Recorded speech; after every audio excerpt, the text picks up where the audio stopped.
የአብይ ጾም አምስተኛው ሳምንት ደብረ ዘይት ይባላል። ይህንን አጭር ግጥም ላይክ፣ ሼር፣ ሰብስክራይብ ማድረጋችሁን እንዳትረሱ።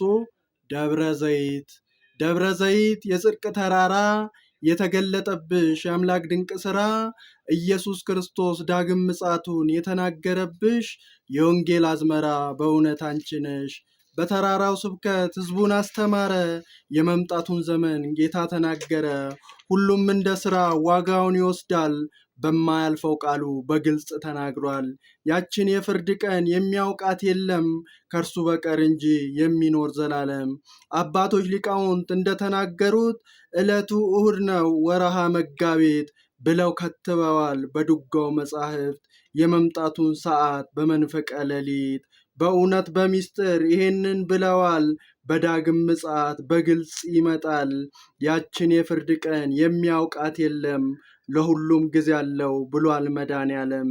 በተራራው ስብከት እንደተናገረው ያሬድም ገልጾታል በመጽሐፈ ድጓው። ያሬድም ጽፎታል በመጽሐፈ ድጓው። እችን አጭር ግጥም ላይክ፣ ሼር፣ ሰብስክራይብ ማድረጋችሁን እንዳትረሱ።